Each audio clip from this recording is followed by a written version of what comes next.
My name is Mia. I am 32 years old and have been a nurse for the past 10 years. I thought I had found true happiness when I married James 5 years ago, despite the warning signs from his wealthy family. But nothing prepared me for that dinner last month when my father-in-law Harold looked me straight in the eyes and called me trash. Said I would never be enough for their family. I was crushed, humiliated. What he did not expect were the 3 messages waiting for him the next morning that would turn his perfect world upside down. Let me know where you are watching from, hit that like button and subscribe to hear how I finally stood up for myself against a man who thought his money could buy him the right to destroy me. I was raised by a single mother in Riverside, a working-class neighborhood where most families lived paycheck to paycheck. Mum worked 2 jobs to keep a roof over our heads after Dad left when I was 7. There was never much money, but there was always love. She taught me the value of hard work and perseverance.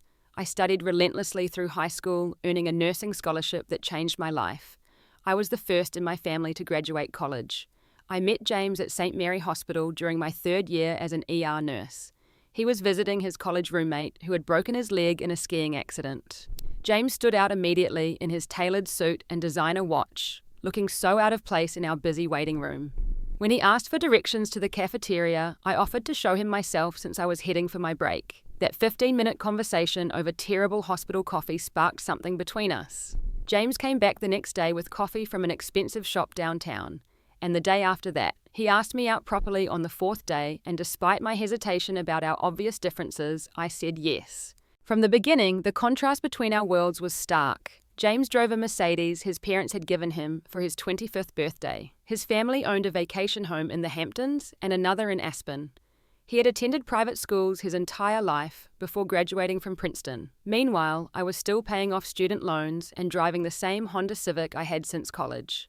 The first time James mentioned meeting his family, I broke out in hives. He laughed it off, assuring me they would love me. Looking back, I should have paid more attention to the uncertainty in his eyes when he said that. Harold and Barbara Winston lived in a mansion in the most exclusive part of town. Their circular driveway could have fit my entire childhood home. When we pulled up for Sunday brunch, I felt my stomach twist into knots. Harold Winston was intimidating from the first handshake. Tall with steel grey hair and cold blue eyes that seemed to assess my value and find me lacking. His grip was too firm, his smile never reaching his eyes. "So you are the nurse," he said, making my profession sound like a disappointment. "James tells me you work in the emergency room. Must be so difficult dealing with all those unfortunate people." Barbara was warmer, at least on the surface. She complimented my dress, which I had spent half my monthly budget on, not realizing it was probably what she would consider cheap. Throughout brunch, Harold asked questions that felt more like an interview than a conversation. "Where did you attend University Community College? First interesting. Your mother is a secretary at a public school. How dedicated of her." Each question peeled away another layer of my confidence. James noticed my discomfort and occasionally jumped in to deflect his father, but never directly challenged the subtle digs. Later in the car, I asked James if his father always interrogated his girlfriends that way. "Dad is just protective," James said with a sigh. "He has certain expectations.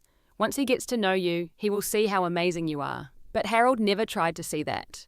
During our year of dating, he continued making passive-aggressive comments about my background, my career, even the way I spoke.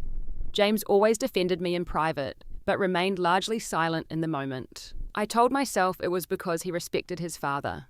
Now I realize it was the first sign of a pattern that would nearly destroy us. When James proposed, I was ecstatic but also terrified of becoming an official part of the Winston family. The wedding planning became a battlefield. Harold insisted on paying for everything, which gave him control over every decision. My small church where I had grown up was deemed unsuitable. My mother's offer to help with the flowers was politely but firmly declined. Barbara tried to mediate, but always deferred to Harold in the end. The wedding itself was a grand affair at the country club, with 300 guests, most of whom I had never met. My side was painfully small in comparison. During his toast, Harold managed to slip in backhanded compliments that still make me cringe when I think about them. When James first told us about Mia, we were surprised by his choice. But love finds us in unexpected places, even in hospital emergency rooms. While she may not have had the advantages our family has been blessed with, Mia has shown remarkable adaptability. I am sure with time and James' guidance, she will learn to navigate her new position adequately. My mother squeezed my hand under the table. James kissed my cheek and whispered that his father meant well. I forced a smile and pretended not to be humiliated on what should have been the happiest day of my life. After the wedding, James and I chose to buy a modest home in a neighborhood that Harold deemed beneath us. It was a compromise between my comfort level and James' upbringing. Harold offered to help with a down payment on a house in their neighborhood, but for once, James stood firm. It was our first major decision as a couple that went against Harold's expectations, and it set the tone for a tense relationship with my father-in-law. In those early years of marriage, I tried repeatedly to connect with Barbara. She was kind in her own way, inviting me to charity luncheons and introducing me to her friends. But there was always a careful distance, as though she was afraid to get too close. I later realized she was constantly aware of Harold's judgment, having spent 40 years shaping herself to his expectations. Family gatherings became a source of anxiety for me. I would spend days beforehand preparing, mentally rehearsing topics that might impress Harold, selecting outfits that would not invite criticism. James always promised it would be fine, but he never seemed to notice how I would return home emotionally exhausted, picking apart every interaction for hidden insults or rare moments of approval. I put on a brave face for James, not wanting him to feel caught between his wife and his family. In retrospect, by protecting his feelings, I allowed the pattern to continue far too long. 3 months ago, James received a significant promotion at his financial firm, becoming the youngest vice president in the company history. While he did not work for his father directly, Harold had connections that had helped open doors. James had worked incredibly hard to prove himself beyond his father's influence, and I was immensely proud of him. Harold immediately suggested we should use this opportunity to move to a better neighborhood, one more befitting James' new status. The house we had lovingly renovated over 5 years was, in Harold's words, a starter home at best, certainly not suitable for a Winston executive. I resisted the idea. Our house was close to the hospital where I worked. We had wonderful neighbors, including an elderly couple next door, who often brought us homemade bread and treated us like the grandchildren they rarely saw. The local schools were excellent, something that mattered to us, even though we had no children yet. The thought of moving to Harold's sterile, affluent community made me feel claustrophobic. During this time, I grew closer to James' younger sister, Ashley. Unlike her brother, Ashley had no problem standing up to their father. She had chosen to become an elementary school teacher rather than join the family business, causing a rift that had never fully healed. She understood my struggles with Harold in a way that even James could not. "Dad has always been like this," she confided during one of our lunch dates. "He thinks money and status are everything. Mum gave up trying to change him decades ago. She just goes along with whatever he wants now." Ashley shared stories about growing up under Harold's strict expectations, how he had forced her to break up with her high school boyfriend because his family owned a plumbing business, how he had threatened to cut off her college funding when she changed her major from business to education, how he still made snide comments about her playing with children rather than pursuing a real career. "The thing is," Ashley said, stirring her coffee thoughtfully, "Dad is never going to change. The only thing we can control is how much power we give him over our lives." Meanwhile, Harold increasingly tried to influence James' career decisions and our financial choices. He would call with investment opportunities that James could not refuse without causing offense. He would introduce James to business associates who would later ask for favors.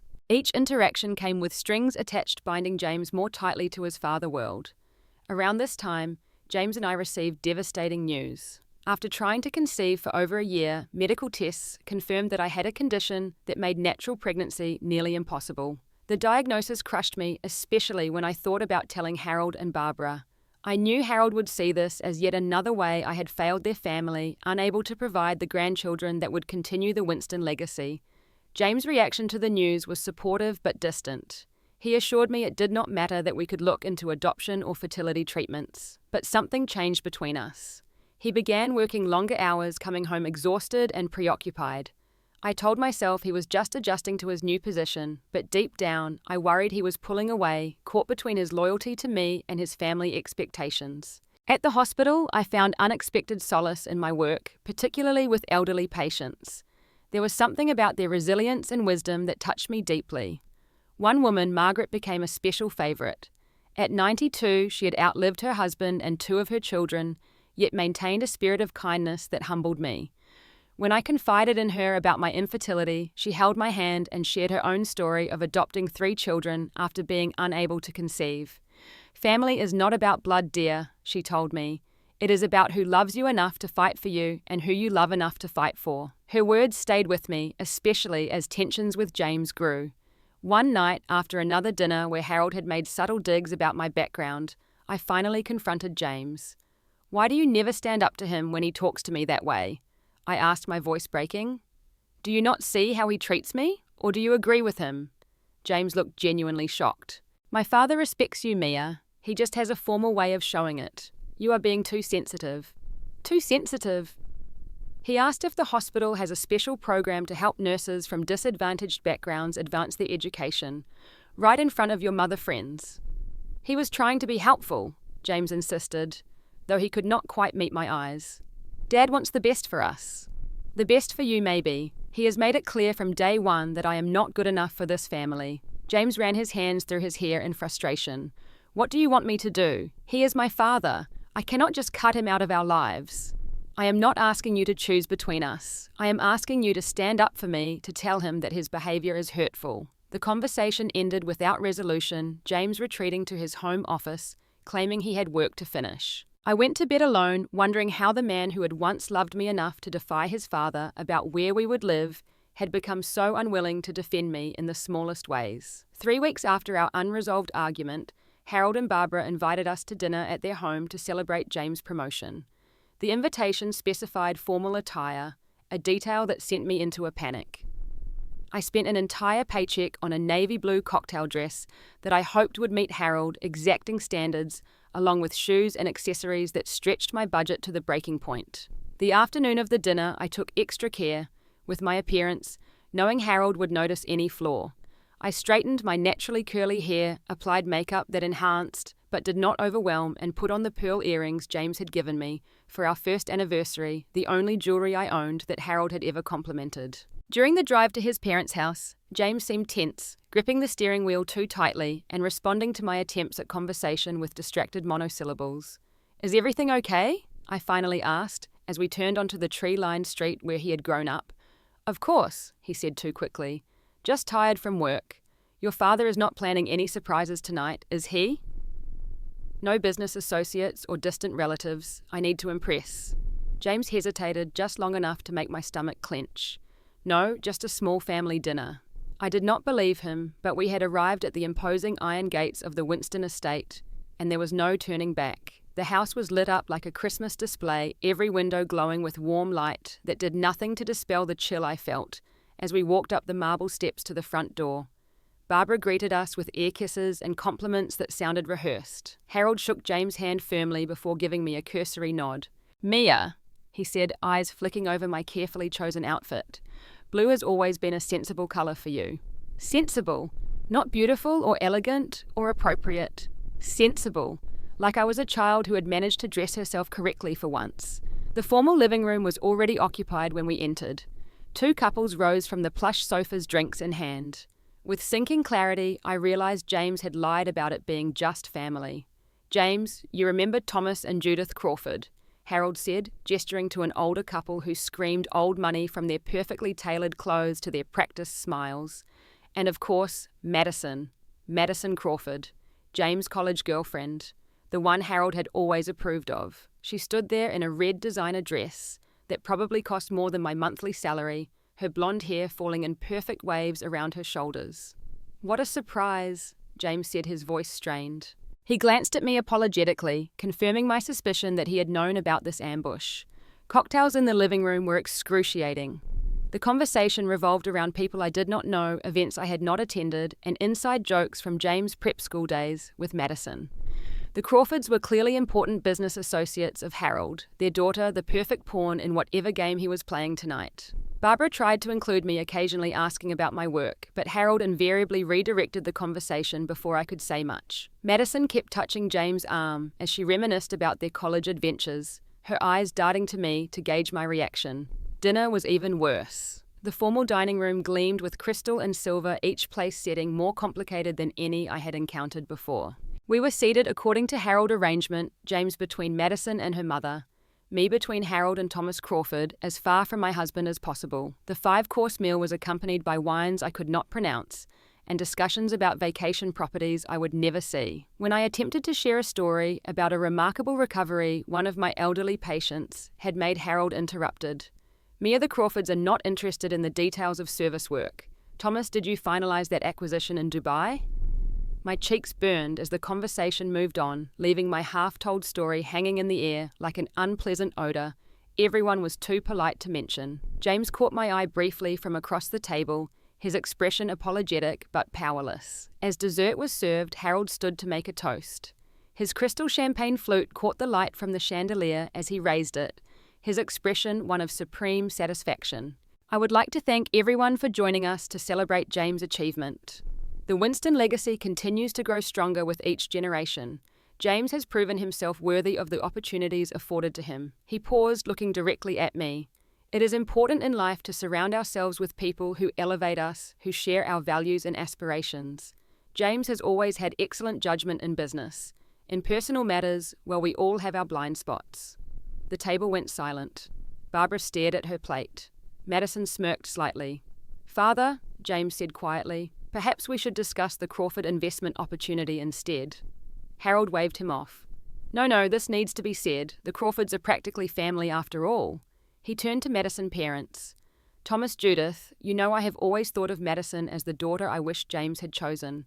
Someone from a family that understands our traditions, our responsibilities." My hands began to shake beneath the table. I curled them into fists, nails digging into my palms. "Instead," Harold continued, his voice hardening, "my son brought home a nurse from the wrong side of the tracks. Someone who, despite our best efforts, remains fundamentally trash, unrefined, unsuitable. Not enough for the Winston name." The word trash echoed in the sudden silence. I felt as though I had been slapped. 5 years of subtle insults had culminated in this public humiliation. "Harold," Barbara gasped. Even she, who never contradicted her husband, seemed shocked by his cruelty. James half rose from his seat. "Dad, that is completely inappropriate. You need to apologize to Mia right now." Harold laughed, a cold sound devoid of humor. "Apologize for stating facts, James. It is time you faced reality. Your little rebellion has gone on long enough. You have your position now. You need a suitable partner, not someone who will hold you back. Madison is single again, perfectly timed with your awakening to your true potential." Madison had the decency to look uncomfortable, though she did not contradict him. I could not breathe. The room spun slightly as tears threatened to spill. 5 years of trying to be good enough, of making myself smaller to fit into their world, crashed down around me. In that moment, I saw with perfect clarity what I had allowed myself to become, a woman so desperate for approval that she had forgotten her own worth. "Excuse me," I managed to whisper, placing my napkin beside my barely touched dessert.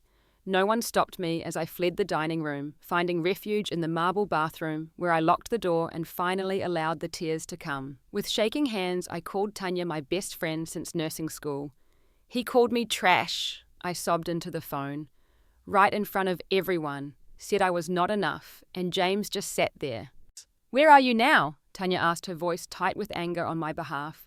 "Still at their house, in the bathroom." "Get out of there, Mia, right now. I will meet you at your place." "I came with James. I cannot just leave." "Text him that you are getting an Uber. Do not give him the chance to explain or minimize this. This is beyond unacceptable." I splashed cold water on my face, repaired my makeup as best I could, and texted James that I was leaving.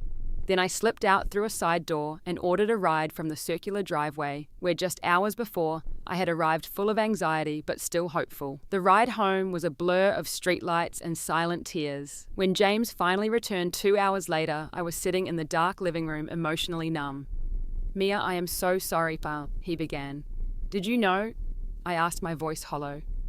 "Did you know your father invited Madison and her parents tonight?" His hesitation was answer enough.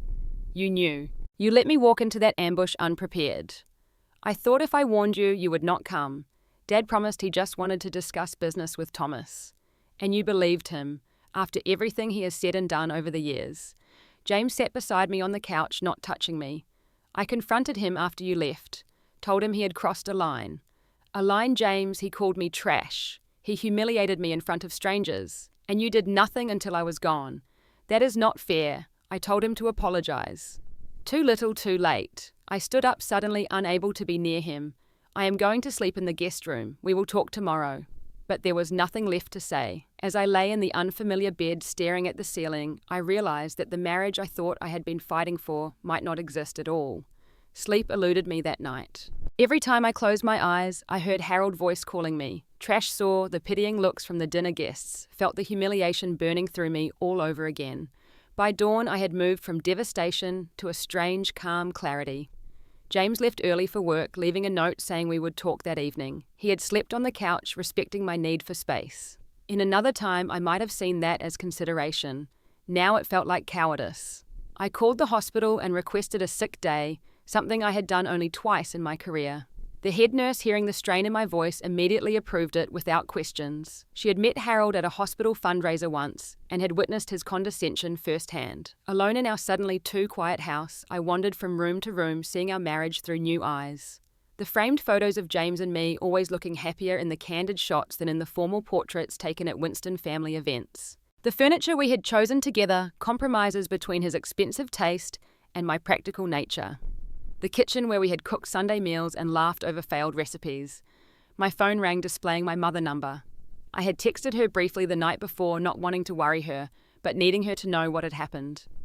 "Oh, sweetheart," she said when I answered.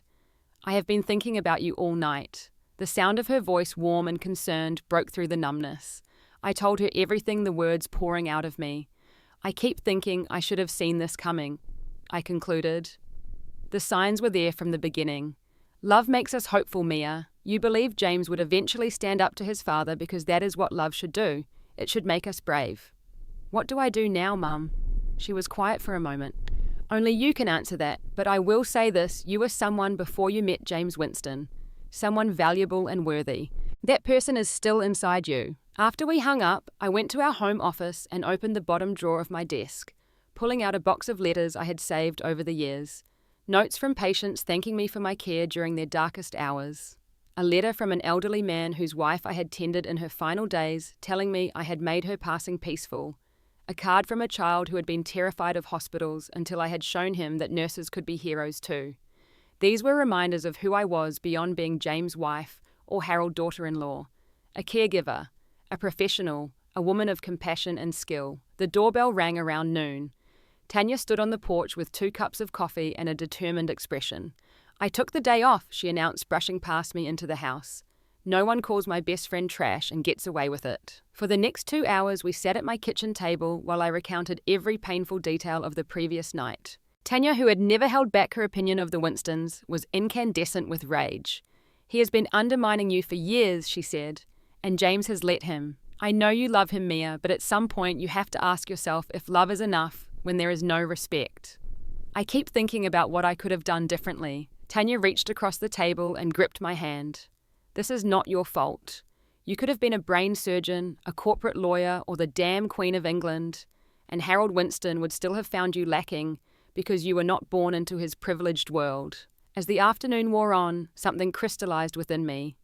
A decision that had been forming since Harold had spoken that ugly word.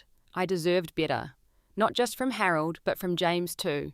From myself. In my home office, I found my grandmother cream-coloured stationery, the expensive paper she had used for important correspondence. She had given me a box of it when I graduated nursing school, telling me that sometimes important words needed to be written by hand.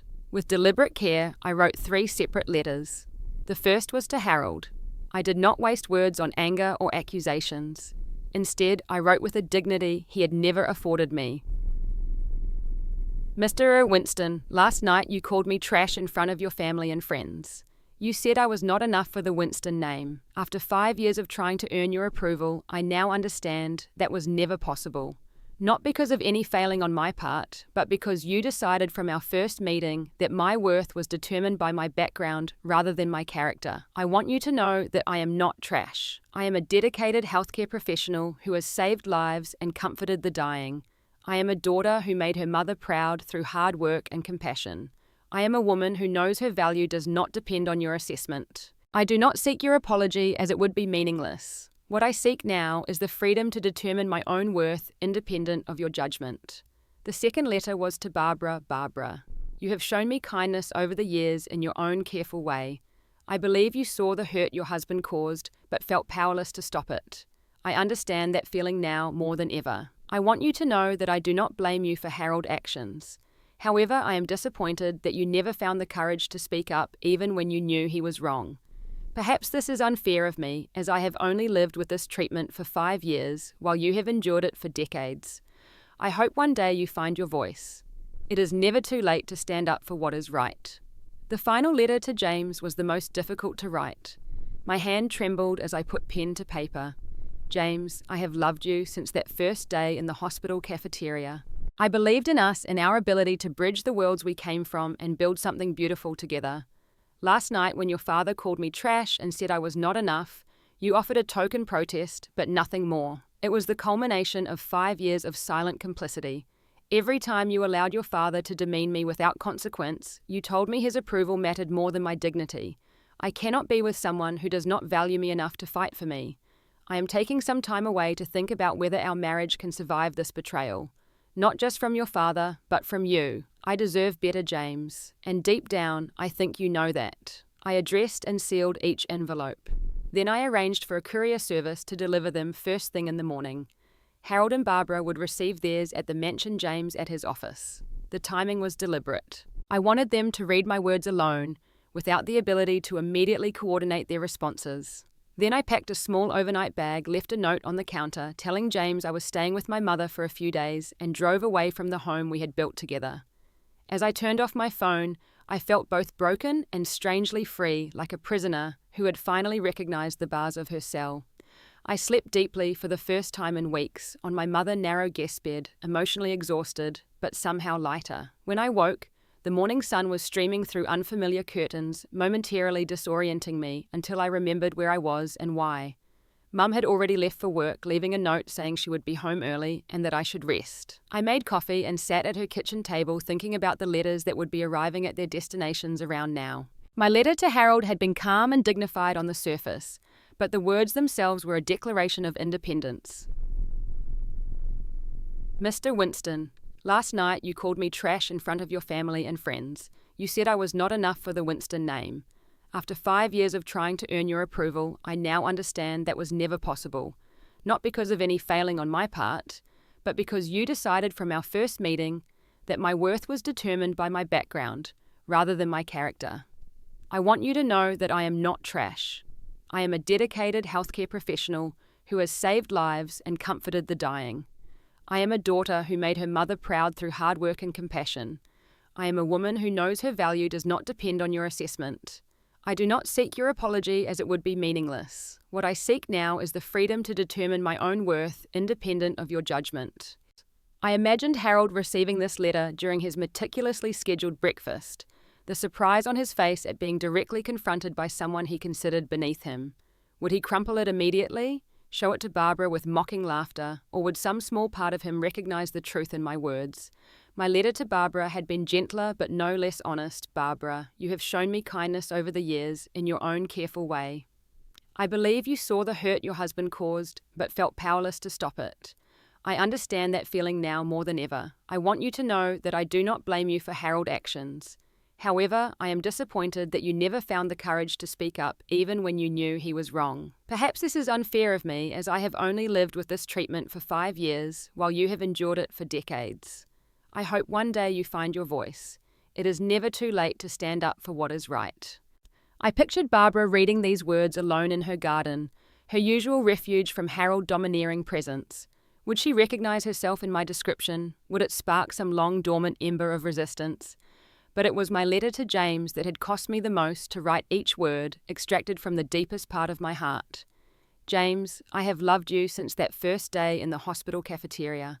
I believed in us, in our ability to bridge the worlds we came from and build something beautiful together. Last night, when your father called me trash and said I was not enough, you offered a token protest, but nothing more. It was the culmination of 5 years of silent complicity. Every time you allowed your father to demean me without consequence, you told me his approval mattered more than my dignity. I cannot be with someone who does not value me enough to fight for me. I am taking some time away to think about whether our marriage can survive this betrayal. Not just from your father, but from you. I deserve better, James. And deep down, I think you know that.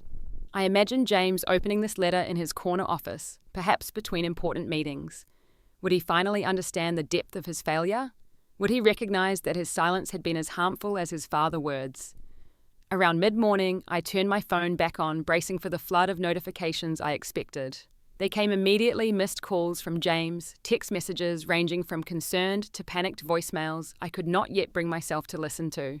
Nothing from Harold or Barbara directly, but that did not surprise me. What did surprise me was a text from Ashley. "Can I come see you? I know where you are. Mum told me." I replied with my mother address, curious about what James' sister wanted. An hour later, her sporty compact car pulled into the driveway. "Holy shit, Mia," were her first words as I opened the door. "You have created absolute chaos in the Winston kingdom." She followed me into the kitchen, declining my offer of coffee. "I cannot stay long. I just had to see you and tell you what is happening." "Is it bad?" I asked, unsure how I wanted her to answer. "Bad, it is glorious." Ashley grinned. "Dad got your letter during breakfast and nearly had a stroke. He called James immediately, ranting about disloyalty and ungrateful wives. But then the most amazing thing happened." She leaned forward, her eyes bright with excitement.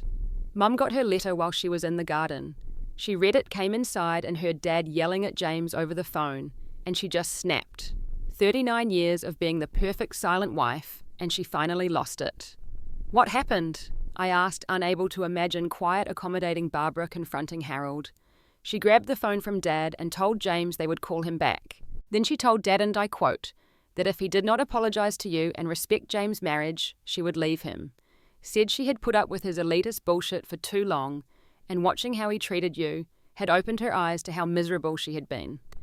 I stared at Ashley in disbelief. Barbara said that, to Harold, using those exact words. Dad was so shocked he just stood there with his mouth open. Then James showed up at the house still holding your letter. He told Dad he had destroyed their family with his arrogance and cruelty. James said that. My heart constricted painfully. He did. It was like watching dominoes fall. Your courage gave Mum courage, which gave James courage. Ashley reached into her bag and pulled out an envelope. "I wrote a letter to Dad too. Gave it to him this morning. Told him I was done letting him make me feel like a failure for choosing a career that makes me happy." I felt tears forming. "I never meant to cause all this." "You did not cause it, Mia. You just finally said what needed to be said. Dad has been a tyrant for decades because no one ever stood up to him." As Ashley was leaving, she turned back. "For what it is worth, I think James really loves you. He has just been caught in dad web for so long, he forgot how to break free. Maybe give him a chance to show you who he could be without Dad pulling his strings." Throughout the day, my phone continued to explode with notifications. Around 3 in the afternoon, I received a call from a number I did not recognize. When I answered hesitantly, I was shocked to hear Barbara's voice. "Mia, it is Barbara. Please do not hang up." "I would not do that." I said, genuinely surprised she was calling me directly rather than through James. "Your letter?" She began, her voice uncharacteristically emotional. It made me see myself clearly for the first time in years. "You were right. I have been a coward. Barbara, I did not mean to hurt you." "No, you were honest, and I needed to hear it." She took a deep breath. "I have been unhappy for decades. I gave up my own dreams, my voice, everything that made me who I was, to be the wife Harold wanted. Watching how he treated you, seeing your pain, it was like looking in a mirror." "What will you do?" I asked. "I do not know yet. I told Harold I would leave if he did not change, and I meant it. For the first time in our marriage, he actually seemed afraid of losing me." She paused. "Mia, I know this does not excuse anything, but Harold is the product of his own father cruelty.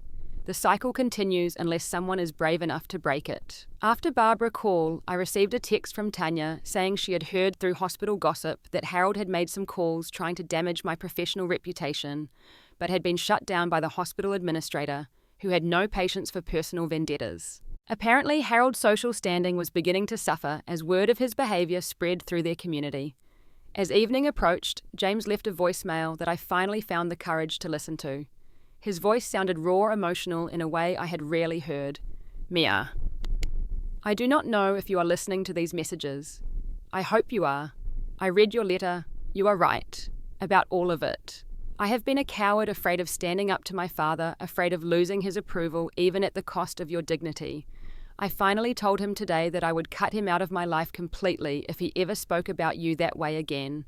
I know it is too little too late, but I am hoping you will give me a chance to show you that I can be the husband you deserve. Please call me when you are ready to talk." My emotions were a tangled mess. Part of me wanted to call him immediately to believe that this crisis had finally awakened him to his father's toxic influence. Another part remained wary, remembering all the times before when James had promised to stand up to Harold, only to falter when confronted. I decided to give myself more time before responding. I needed to be sure that any decision I made came from strength rather than loneliness or habit. A week passed before I agreed to meet James. We chose a neutral location, a park midway between my mother house and our home. When I arrived, he was already waiting on a bench near the duck pond, looking more disheveled than I had ever seen him. His normally impeccable clothes were wrinkled, his hair uncombed, dark circles under his eyes, suggesting he had not been sleeping well. "Thank you for coming, sir," he said as I sat beside him, leaving careful space between us. "You look terrible," I replied the nurse, in me automatically assessing his physical state. A ghost of a smile crossed his face. "I feel terrible. I have not slept more than a few hours a night since you left." We sat in awkward silence for a moment, watching a family of ducks glide across the pond surface. Finally, James turned to face me directly. "I am so sorry, Mia.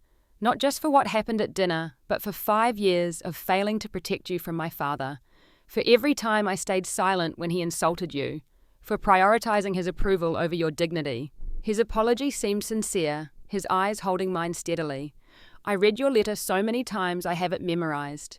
You are right that you deserve better. I want to be better." "Words are easy, James," I said quietly. "You have apologized before." "I know. That is why I want to show you I am serious." He took a deep breath. I turned down the senior VP position my father arranged for me. This genuinely surprised me. The promotion had been all James had talked about for months. "Why would you do that?" "Because it came with strings attached." My father made it clear that the position would require me to be more involved with his firm, more under his influence. I realized it was just another way for him to control me. He ran a hand through his unkempt hair. "I have applied for a position at another firm, one with no connections to my father." "That is a big step," I acknowledged. "It is just the first of many. I have also started seeing a therapist to understand why I have allowed my father to dictate my life for so long, why I could not stand up for the person I love most in the world." The sincerity in his voice touched something in me, but I remained cautious. "James, I want to believe you, but this pattern between us is deeply ingrained. One moment of clarity does not undo years of behavior." "You are right," he nodded. "That is why I am not asking you to come home yet.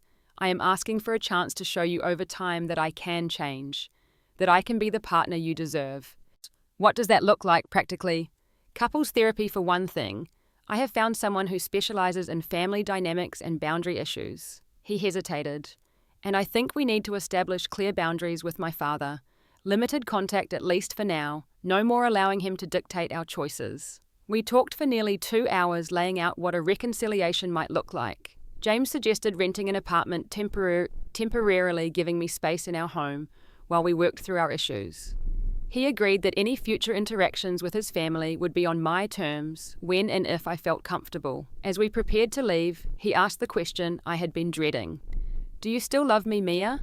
I considered deflecting, but chose honesty instead. "Yes, I still love you, but love is not enough without respect and trust. Those are what we need to rebuild." 2 days later, I returned to work. As I walked through the hospital parking lot, a familiar luxury car pulled up beside me. Harold Winston stepped out, his imposing figure blocking my path. "Mia," he said, his tone carefully modulated, "I think we need to talk. 5 years ago, this encounter would have terrified me. Now I simply stopped and met his gaze evenly. "I have nothing to say to you, Harold. You have caused quite a disruption in my family," he said, a hint of his usual authority creeping into his voice. "No, you did that all by yourself when you called me trash in front of your friends and family." He flinched slightly at the direct reference. "Perhaps I spoke too harshly that evening. Perhaps is that the closest you can come to an apology." Harold straightened his already perfect tie, a nervous gesture I had never seen from him before. "The Winston family has a certain standard to maintain. James' position in society requires a particular type of spouse. And I will never be that type. I know." Winston. I took a step closer to him. "But here is what you need to understand. I do not want to be that type of person. I do not want your approval or acceptance anymore. You cannot simply walk away from this family," he said. But the usual confidence was missing from his voice. "I am not walking away from the family. I am walking away from your toxic influence. James, Ashley, even Barbara are still important to me.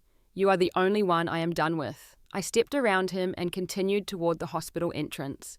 He called after me, "This is not over." I turned back briefly. For me, it was over the moment you revealed who you truly are at that dinner.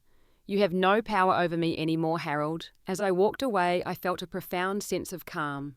The man who had loomed so large in my life for 5 years suddenly seemed small and pathetic, desperately clinging to control that was slipping through his fingers. Over the next few weeks, I discovered I was not alone in standing up to Harold.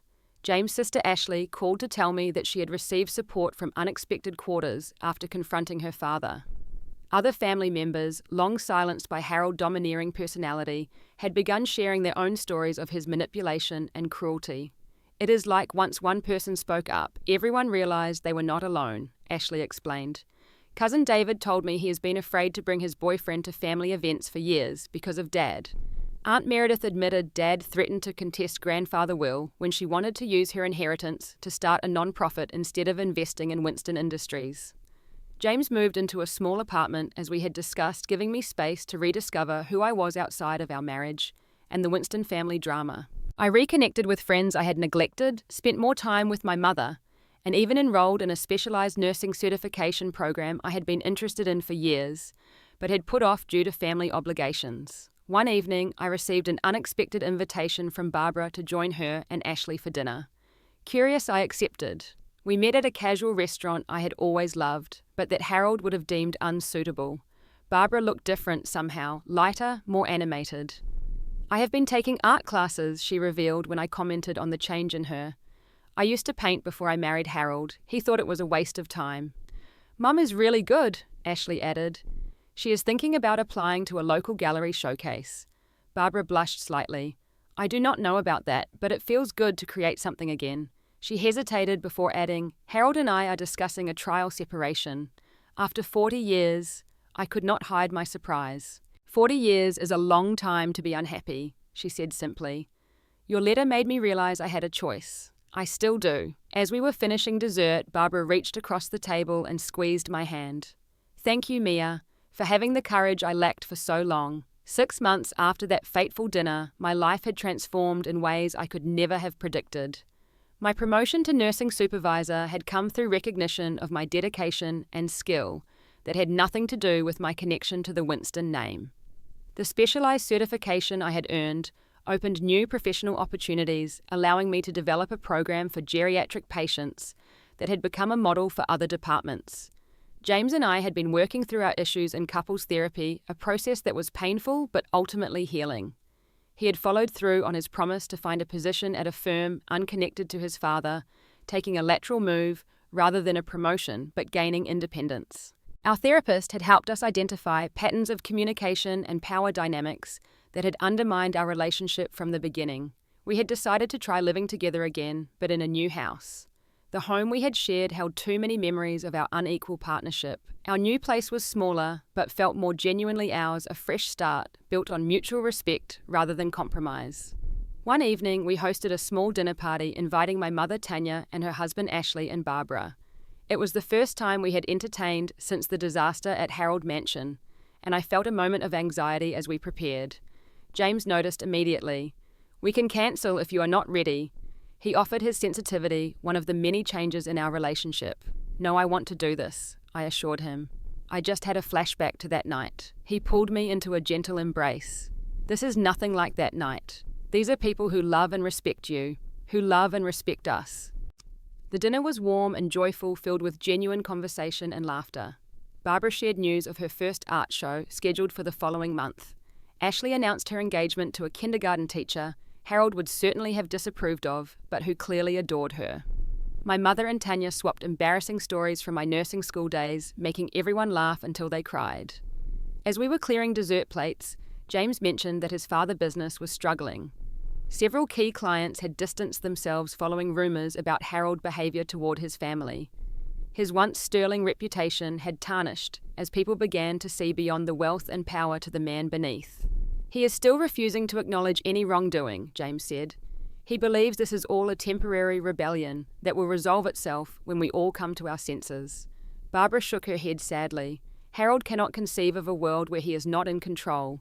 That is why he is incapable of changing. Later that evening, after our guests had left, James and I discussed a possibility we had been considering for months: adoption. My infertility diagnosis had initially seemed like another failure in Harold's eyes, but now we saw it as an opportunity to create a family bonded by choice rather than biology. "I have been thinking," James said as we sat on our new couch, my feet in his lap.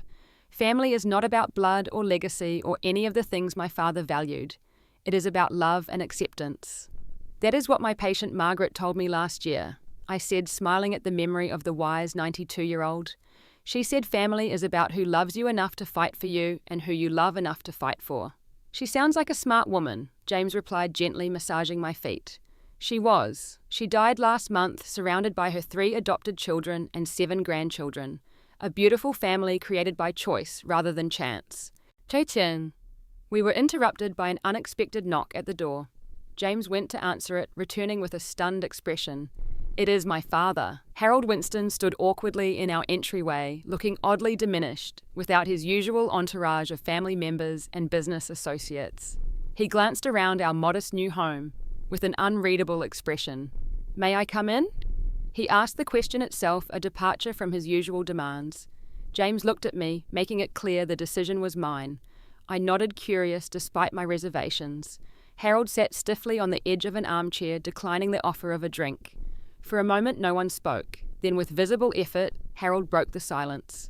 "I have been advised that I owe you an apology, Mia." The words sounded rehearsed, uncomfortable in his mouth. My behaviour at the dinner was inappropriate. It was possibly the weakest apology I had ever heard, clearly motivated by self-interest rather than genuine remorse. 6 months ago, I might have accepted it, eagerly desperate for his approval. Now I simply regarded him calmly. "Is that all?"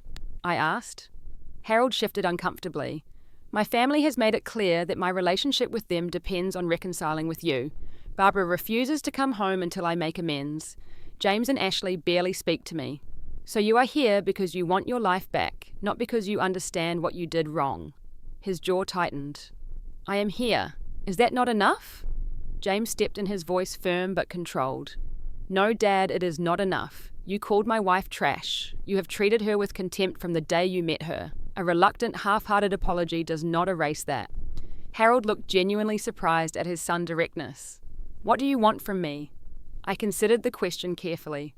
What did I want from this man who had caused so much pain? Revenge, submission, neither appealed to me now. "What I want is something you may not be capable of giving," I said finally.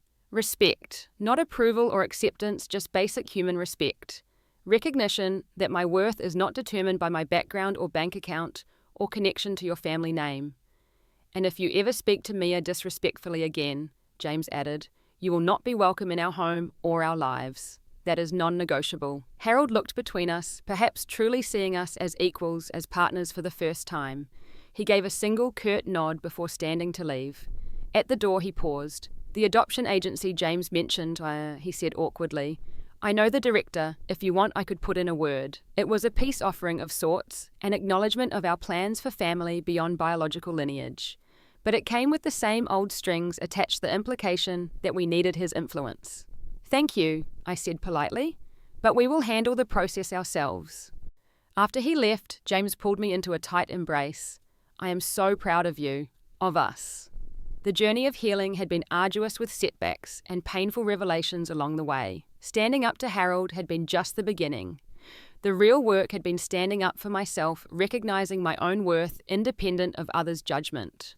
My mother had told me once that courage was not the absence of fear, but the decision that something else was more important.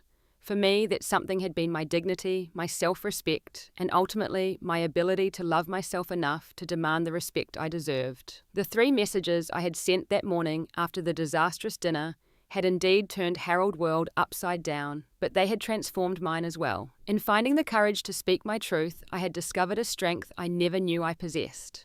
In refusing to accept disrespect, I had taught others how to treat me, and in the process, I had helped others find their voices too.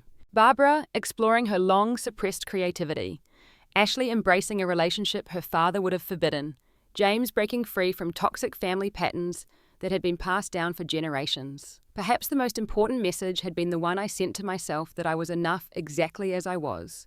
No one else approval required. Have you ever had to stand up to someone who made you feel small? Someone whose opinion seemed to matter more than your own self-worth? Let me know in the comments below. Your story might help someone else find their courage. Do not forget to like this video and subscribe to hear more stories about finding strength in unexpected places.